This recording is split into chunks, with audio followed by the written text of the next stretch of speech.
So what is up, guys? Brendan Suter back, and today I am here with NFL Divisional Round predictions. If you're looking to watch a certain matchup, timestamps are in the description box below. So click on that match you want to see. Anyways, last week was not a good week for me. I was 2-4. You know, some of the picks I did with my head instead of my heart, and my heart would have probably would have put me at 4-2. But anyways, all that aside, got 4 matches to get to. Let's go 4-0. So without further ado, let's get this video. So we are starting off with our very first matchup between the 4-seeded Houston Texans and the 1-seeded Baltimore Ravens. Starting out with the Texans. Wow. Like, I expected the Browns to win, but I did not expect the Texans to pull out what they did. 45-14 victory over the Cleveland Browns. CJ Stroud, a masterclass, 274 yards, 3 touchdowns, no picks. Lead rusher was Devin Singletary with 66 yards and a touchdown. Lead receiver, who else but Nico Collins, 6 receptions for 96 yards and a touchdown. Followed by Brevin Jordan, 1 reception, 76 yards and a touchdown. And then John Mechie, 3 receptions, 44 yards. That was pretty much it. The defense did a great job against the Cleveland Browns. Got 2 pick sixes. I'm honestly more impressed with the Texans offense. With how good the Browns defense was, you completely lit the skies on fire. So props out to you. And then the Baltimore Ravens, you're the 1 seed, top seed throughout the playoffs. Lamar Jackson going to win himself his second MVP, threw for 3,678 yards, 24 touchdowns to 7 picks. Once again, the Browns, they are a rush first team, whether it's Lamar Jackson leading with 821 yards and 5 touchdowns, or the red zone beast Gus Edwards, who had 810 yards and 13 touchdowns in the season. But you have some other options like Melvin Gordon, and you also just picked up Dalvin Cook. In terms of receiving, you know, Zay Flowers made his mark in his rookie season, 77 receptions, 858 yards, and 5 touchdowns. But you got other guys like Odell Beckham Jr., Isaiah Likely, Nelson Aguilar, and you should be getting back Mark Andrews for the playoffs. So if he's back, who's going to stop this Ravens offense? The defense, it is still pretty solid. You know, suffered a couple of injuries. You are going to be without Marlon Humphrey for the game against the Texans, so I'd be somewhat concerned. But anyways, the Ravens, they are the clear favorites to win this one. And, you know, it was a fun run for CJ Stroud, but I just don't think that he has enough to take down the Ravens. So give me Baltimore. And now you have our very next matchup between the 7-seeded Green Bay Packers and the 1-seeded San Francisco 49ers, starting off with the Packers. You just did America a favor. Yes and no, because yes, you took down the 2-seeded Dallas Cowboys, but you also proved that the torch from Rodgers to Jordan Love was passed off. But anyways, nonetheless, took down the Cowboys 48-32. Jordan Love, an amazing game, 272 yards, 3 touchdowns, no picks. But I said last week, all eyes are going to be on Aaron Jones, have a big game, and he did. 118 yards and 3 touchdowns. Lead receiver, Romeo Doubs, 6 receptions, 151 yards and a touchdown. Followed by Luke Musgrave, 3 receptions, 52 yards and a touchdown. And then Dontavian Wicks, 2 receptions, 25 yards and a touchdown. That was pretty much it. The defense, like, it was an amazing first half. Yes, it did allow a lot of points in the second half, but with the lead they had, I would not really be concerned. A lot of garbage time touchdowns, but, you know, key to victory, you got to still stay tight on defense. What you did to the Cowboys in the first half was amazing, but if you're going up against the Niners and your defense is the way that it was in the second half, you don't stand a chance. But also, you know, let Jordan Love eat, because I think he could definitely make a mark against the San Francisco 49ers. Anyways, talking about the Niners, ended up as the 1 seed in the NFC. The interesting part was they started 5-0, had a rough 3-game stretch. Everyone questioned were they legit or not, and then they just ended the season as the 1 seed. So, yeah, they are legit. Brock Purdy was a great season, 4,280 yards, 31 touchdowns to 11 picks. But once again, it's all in the playmakers around him. Mainly Christian McCaffrey with 1,459 yards and 14 touchdowns. That's just rushing. And you also have other guys like Brandon Ayuk, George Kittle, Deebo Samuel, Juwan Jennings.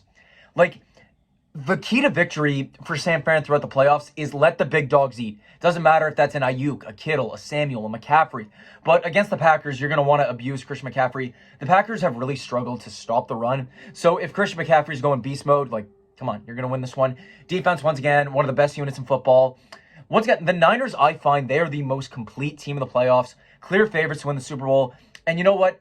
Once again, I do think Jordan Love is going to give the top seed a run for his money. But once again, give me the Niners in this one. They're just too good right now. And now you have our very next matchup between the 4-seeded Tampa Bay Buccaneers and the 3-seeded Detroit Lions. Starting off with the Buccaneers, I know I thrashed you last week because, you know, you won the NFC South.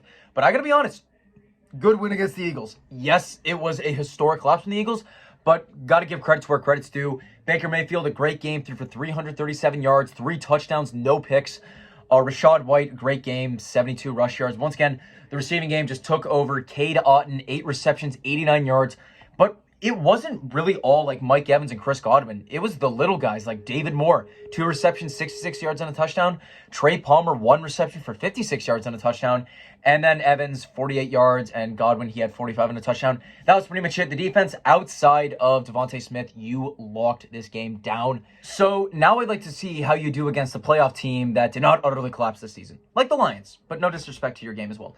Anyways, with the Lions, if I was picking with my heart, I would have picked you guys last week. You finally did it, won your first playoff game in 30 years, 24-23 over the Rams, but of course it was the Matthew Stafford-led Rams, so poetic justice. Anyways, Jared Goff had a very solid game, threw for 277 yards, 1 touchdown, no picks. Lead rusher was David Montgomery with 57 yards on a touchdown, followed by Jahmyr Gibbs with 25 yards on a touchdown. Anyways, lead receiver, who else but Amon-Ra St. Brown, 7 receptions, 110 yards, followed by Josh Reynolds, 5 receptions, 80 yards, and then Jahmyr Gibbs, 4 receptions, 43 yards. That was pretty much it. The defense, there was so much bending in this game, but you were able to limit the breaking, especially in the second half, as there were many times the Rams did get into the red zone, but they had to settle for field goals. You made them settle for that in the most important moments of the game. So props out to you. Anyways, like key to victory for the Detroit Lions, just as long as the offense can continue to hum, and as long as the defense can do what they did against the Rams, at least in the second half, I could definitely see you winning this game. And do I have Detroit taking down Tampa Bay? Yes, I do. Detroit Lions take this victory and move on to their first NFC Championship game, probably also since like 30 years ago. So yeah, give me the Lions. And now you have our final game of the divisional weekend. And of course, who else would it be but arguably the best rivalry in football right now between the Kansas City Chiefs and the Buffalo Bills. Whenever these guys play each other, it is absolute must-watch TV, and I'm expecting the exact same. Starting out with the Chiefs, in your freezer, you won 26-7 over the Dolphins. Patrick Mahomes, he played a very solid game, 262 yards, 1 touchdown, no picks. Isaiah Pacheco, he led rushing with 89 yards and a touchdown. Lead receiver was Rashee Rice, 8 receptions, 130 yards, and a touchdown, followed by Travis Kelce, who had 7 receptions for 71 yards, and then Noah Gray, 1 reception, 20 yards. That was pretty much it. And the defense, you did lock down the Miami Dolphins. But at the same time, the Miami Dolphins cannot play out of Miami. But I'm still going to give you guys credit. Like, key to victory in this game, if the defense can still be as strong as it's been this entire season, the Buffalo Bills, it's going to be hard for them to contend. And honestly, on the offense, there's a lot of missing pieces in that Buffalo defense. So if you can attack those parts, you're going to win. And then the Buffalo Bills. A nice 31-17 victory over the Pittsburgh Steelers. Josh Allen, a solid game, threw for 203 yards, 3 touchdowns. Lead rusher was James Cook with 79 yards, but once again, Josh Allen headlined it with 74 yards and a touchdown. Lead receiver Dalton Kincaid, 3 receptions, 59 yards and a touchdown, followed by Stephon Diggs, 7 receptions, 52 yards, and then Deontay Hardy, 1 reception, 34 yards. That was pretty much it. And the defense, it did a very solid job, forced 2 turnovers against the Steelers, and almost could have got a third, but barely grazed Pat Fryermuth's helmet. Anyways, like key to victory for Buffalo right here is, once again, just limit the mistakes. The team is going to live and die by Josh Allen. And if he's making mistakes, this is where you guys are screwed. But if he's able to limit the mistakes and have a complete game like he did against Pittsburgh, you're going to win. So the interesting thing about this matchup is that even though it's the third matchup between Patrick Mahomes and Josh Allen in the playoffs, it's going to be the first time Patrick Mahomes has ever played a road playoff game, not including the Super Bowl, and it'll be the first time that the Bills and Chiefs playoff game is going to be hosted in Buffalo. So honestly, this is the most 50-50 a game can get, but do I think the Bills can finally conquer their demons? I think over in Orchard Park, New York, it will happen. Buffalo Bills win and move on to the AFC Championship game. And that is going to wrap up my video for today. Thank you guys all so much for watching. If you want to watch my wildcard prediction video, click right over here. If you like this video, drop a like, subscribe by clicking here, or the subscribe button down below. Comment down below your thoughts. Who's your upset of the week, lock of the week? Has your favorite team still made it? Will we stop getting so much Taylor Swift coverage because Chiefs are still in the playoffs? Anyways, follow me on all my social medias, Instagram, Snapchat, and TikTok at Brendan Suter. Thank you all for watching. Have a great day. Who Dat Nation, excited for divisional weekend, is out.